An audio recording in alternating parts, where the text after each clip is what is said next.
6. Practices to cultivate inner stillness. Let's talk about how you can cultivate this sacred silence. A.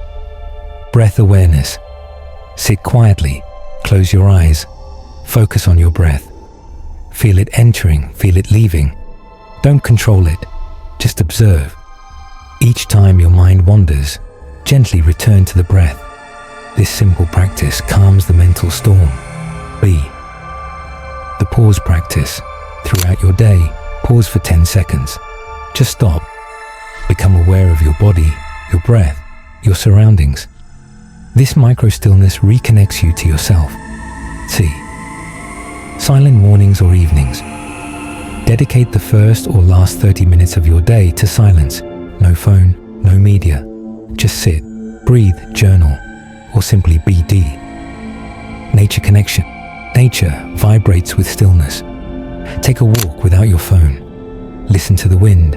Watch the trees. Let your mind sync with nature's rhythm. Inner observation. Become aware of your inner chatter without reacting. Just watch it like clouds passing in the sky. This is inner alchemy. 7. Overcoming the resistance. In the beginning, stillness may feel uncomfortable. You may feel restless, bored, even anxious. That's normal. It's detox. We are addicted to noise. Silence confronts us with ourselves. But beyond that discomfort is great freedom. Stick with it. You are training your nervous system to rest. You are reprogramming your mind. Consistency is more important than duration. Even 5 minutes a day can transform your life if done daily. 8. Inner stillness in action. Stillness is not always about sitting silently. You can carry stillness into action. Move slowly. Speak with awareness. Listen deeply. Respond, don't react. The greatest Hermetic masters were warriors of stillness. Calm in chaos, clear in confusion, peaceful in conflict. That is true power. 9. Results of inner stillness. As you build this practice, you will begin to notice more peace in your daily life, better focus and memory, greater emotional balance, deeper intuition, stronger connection to the divine. It will feel like you've discovered a secret passage inside yourself, a sanctuary no one can touch. That is the true Hermetic temple within. 10. Final reflection. Inner stillness is not an escape. It is a return to your true nature. In that quiet center, you remember who you are. Not the roles, not the fears, not the past, just pure being. Practice it daily. Honor it. Protect it. Let it be your sacred ritual, because in stillness, you don't just find peace, you find yourself. 6. The spirit listens in silence. You can't hear divine guidance when your mind is shouting. Inner silence is how the spirit speaks. Many Hermeticists report that once their minds quieted, they began to receive insights, not thoughts they created, but transmissions, answers, visions, teachings. Call it higher self, divine intelligence, or universal mind. The silence is the channel. Without it, you're just talking to yourself. This is why the ancient Hermetic schools emphasize silence as sacred. It was not just a discipline, it was the temple door. 7. Anchoring the practice in daily life. This isn't about escaping to a cave. The modern Hermeticist practices silence in real life. While walking, become aware of your breath. Before speaking, pause and center. During work, return to inner stillness between tasks. In conflict, listen deeper than the words. This way, silence becomes integrated, not an escape, but a foundation. You're training your nervous system to stay calm and alert. 8. Challenges and breakthroughs. You'll hit walls, boredom, restlessness, frustration. This is good. These are thresholds. Each challenge you pass strengthens your will. Each time you return to silence, you rewire your brain. Eventually, something shifts. Silence stops being something you do. It becomes what you are. A calm, steady flame beneath everything. 9. The great work begins here. All Hermetic alchemy, all mystical ascent, begins with the mastery of mind. The body can be trained, the emotions can be balanced, but without the clarity of a still mind, the work remains shallow. This is the first gate, the true beginning, the cornerstone of your spiritual architecture. 10. Final words. Begin now, don't wait. Don't overthink it. Sit, breathe, watch. Every day you give to silence is a seed planted in eternity. In this noisy world, inner silence is your rebellion, your revolution, your return. The one practice every true Hermeticist masters first is to become still enough to finally hear the truth within. Breathing with the elements. Each element in Hermeticism can be invoked through breath. Air, the mental realm. Inhale clarity, focus, knowledge. Water, the emotional realm. Inhale compassion, fluidity, healing. Fire, the will. Inhale courage, passion, transformation. Earth, the body. Inhale grounding, strength, safety. Ether, spirit. Inhale divine presence. Exhale divine expression. By aligning breath with elemental awareness, each breath becomes a spell, a sacred intention woven into the fabric of your life. Now, let's talk about ritual breathwork. Set aside 10 minutes each day for this. Sit comfortably. Light a candle if you like. Close your eyes. Begin with 4 counts in. Hold for 4. Exhale for 4. Hold for 4. The ancient square breath. This breath pattern reflects stability, balance, and order. Essential Hermetic principles. With each cycle, whisper a silent mantra. Something like, in breath, I rise. In stillness, I listen. In out-breath, I give. In silence, I become. You'll find your mind quiets, your emotions stabilize, your body feels more alive, and your soul, your true essence, begins to whisper back to you. This isn't just mindfulness. This is spiritual respiration. And as you make this a habit, something miraculous happens. You realize that every moment is sacred. Walking, cooking, showering. Every activity becomes infused with prayer when you breathe with intention. Hermeticism teaches that the divine is not far away. It's within. And the breath is the key to that inner temple. Let's end this part with a powerful truth. You don't need to speak to pray. You don't need a church. You don't need a ritual. You need breath, conscious, present, humble breath. Inhale and know you are alive. Exhale and know you are divine. Repeat and your whole life becomes a prayer. Food as frequency. You are not just eating calories. You are consuming energy. In Hermetic terms, everything is vibration. That includes food. When you eat living, whole, vibrant food, you raise your frequency. When you eat processed, dead, or toxic food, your frequency drops. It's not about being perfect or rigid. It's about honoring your body as a sacred space. Ask yourself before you eat, will this nourish the divine energy inside me? Fasting, too, is a powerful Hermetic practice. It creates space. It sharpens perception. It cleanses not just the body, but also the mind and spirit. It reminds you that you are not a slave to desire. You are a master of energy. Sexual energy is creative power. One of the most misunderstood aspects of Hermetic and spiritual traditions is the use of sexual energy. Your sexual energy is not something shameful to hide or suppress, nor is it something to waste mindlessly. It is the root energy of life itself. When cultivated with awareness, this energy becomes a powerful force for healing, manifestation, and spiritual awakening. Practices like semen retention, yoni breathing, and tantric movement are not outdated rituals.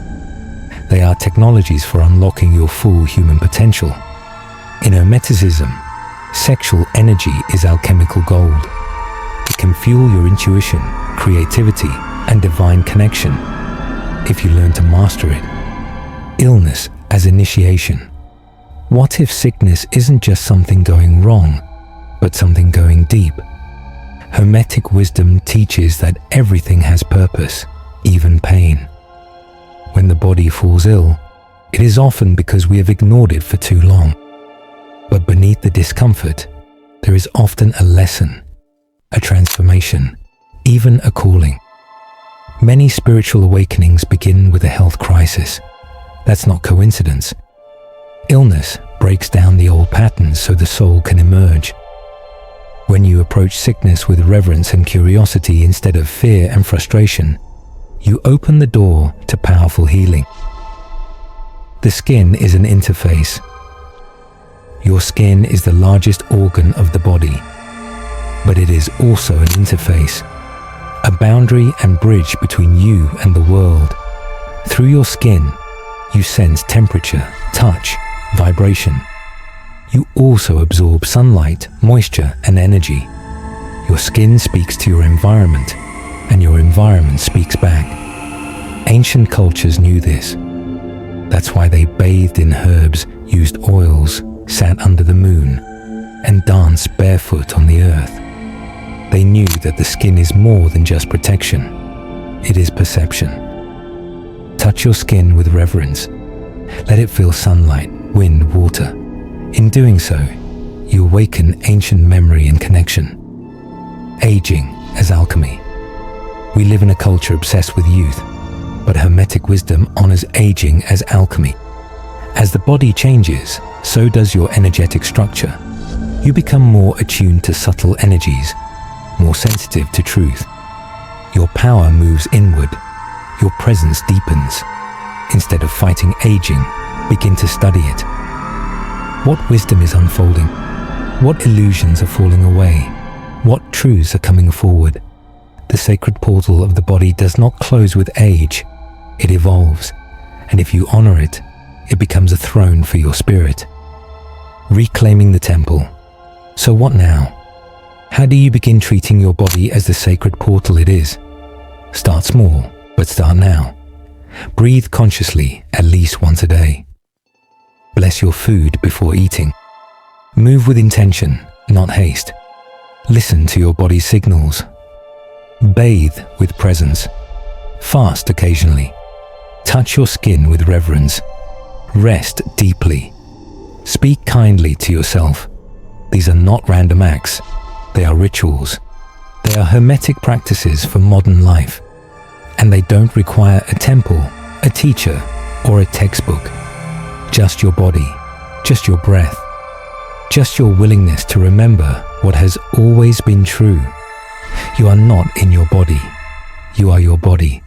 And your body is not just flesh and bone. It is a sacred portal to everything you seek. Honor it, and it will reveal the divine. How to make every breath a prayer. Every breath you take is already sacred. You just forgot how to listen to it. In our busy world, the simple act of breathing has become mechanical. We inhale stress, exhale distraction. But within the Hermetic path, the breath is not just a biological function. It is the bridge between the body, mind, and spirit. If you learn to breathe with awareness, you begin to live with awareness. And if you live with awareness, you can turn every breath into a prayer, a silent offering to the divine spark within you. Let's begin by understanding why breath is so powerful in the Hermetic tradition. The ancient Hermetists believed that the breath was the thread that tied the visible and invisible worlds. It was the rope between the earthly and the spiritual. In almost every ancient mystery school, from Egypt to Greece to India, breath was considered not just life but light.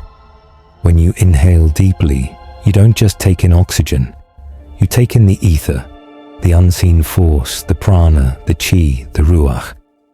This is the spiritual current that animates your body, charges your thoughts, and carries your soul's signal. Breathing consciously is the doorway to experiencing this current directly. And when that breath becomes intentional, it becomes prayer. So what does it mean to make every breath a prayer? It begins with stillness. Right now, wherever you are, pause. Inhale slowly through your nose and exhale through your mouth. But instead of just doing it, feel it. As you breathe in, imagine you are receiving divine energy. As you breathe out, imagine you're releasing what no longer serves you. That's the first step, awareness. The second step is intention. Every prayer has an intention behind it, a desire, a surrender, a conversation with something higher. So now, bring intention into your breath. For example, inhale, I receive clarity. Exhale, I release confusion. Inhale, I invite peace. Exhale, I let go of fear. Each breath becomes a mantra, a quiet affirmation whispered not with your lips, but with your lungs. In Hermeticism, the idea of as above, so below means that your internal actions mirror universal truths. So when you use your breath as prayer, you are engaging in a microcosmic ritual that mirrors the divine function of the cosmos. The universe expands and contracts. Stars are born and die. Oceans rise and fall. Your lungs participate in this cosmic rhythm every moment. But when you become aware of it, you align with something eternal. This is where transformation begins. When you go deeper into this practice, you'll realize that not every prayer needs to be words. Sometimes silence is the purest prayer. The space between your inhale and exhale, that brief pause, is the still point. In Hermetic thought, this stillness is the moment of contact with the divine mind, the nous. It is the eye of the storm, the heart of the soul. In this pause you can plant seeds of healing, seeds of forgiveness, seeds of love. Let's look at how this plays out in real life. You're in traffic, you're late, your mind is spinning. Stop, breathe, inhale, I am here. Exhale, I trust the moment. You've just taken chaos and transmuted it into peace. You're heartbroken, betrayed, disappointed. Breathe. Inhale, I am loved by the universe. Exhale, I release this pain to the stars. You've just turned suffering into a sacred offering. This is Hermetic alchemy at its core. Not changing lead into gold, but turning emotion into energy, tension into flow, breath into devotion. Let's go even deeper. How your thoughts shape reality. Literally, have you ever wondered if your thoughts could actually shape the world around you? Not just your emotions, but your physical reality. In Hermetic philosophy, this isn't a metaphor. It's a literal principle. The all is mind. That's the very first Hermetic law. It means everything starts with thought. Every structure, every invention, every event, even your health, your relationships, your success, all begin in the mind. Let's explore how this works in the real world, in real time, and how you can harness it. The invisible blueprint. Thought comes first. Look around you. Everything you see, your phone, the room you're in, the chair you're sitting on, was once just a thought, a concept. Someone imagined it before it was made. That's not magic, that's a process. The invisible becomes visible. Your thoughts are blueprints. Your inner world is like a drafting table, and your external world is the construction site. Every thought you allow to repeat, intensify, or dominate your mind becomes part of the reality you live in. So when you think negatively, constantly fear the worst, or dwell in self-doubt, you're not just hurting your mood, you're pouring energy into a blueprint you don't actually want to build, and yet you still build it. That's the hidden power of the mind. The science behind it. Mind over matter is real. This isn't just spiritual theory. It's also supported by science. Let's take a moment to look at how. 1. The reticular activating system, RAS. This is a part of your brain that filters your reality based on what you believe or focus on. If you constantly think you're unlucky, your brain will highlight events that support that view. If you believe you're capable, the RAS will find opportunities.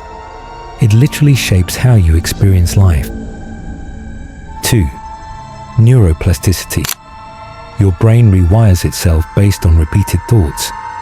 If you keep repeating a thought, the brain strengthens those neural pathways.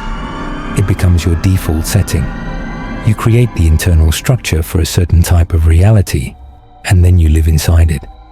3. Quantum physics. At a quantum level, the observer affects the observed. That means consciousness impacts physical reality. While science is still exploring the depth of this, it aligns powerfully with Hermetic wisdom. Thought is the foundation of form. Words are spells, the power of inner language. Every time you say "I am," you're casting a spell. I am tired.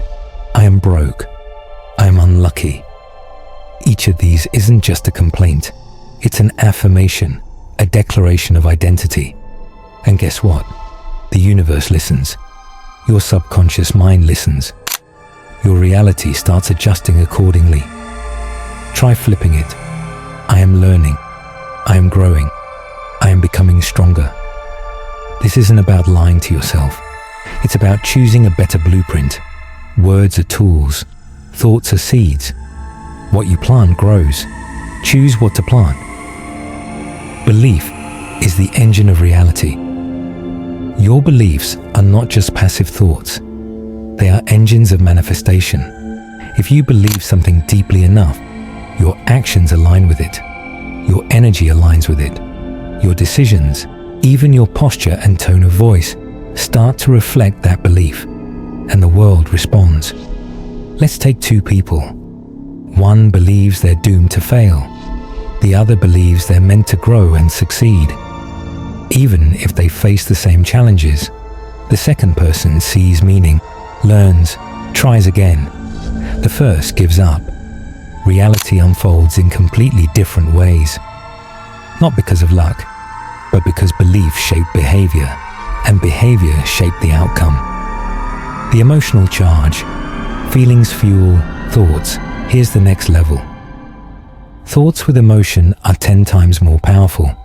If you think, "I'm going to succeed," but feel anxious or doubtful, it's weak.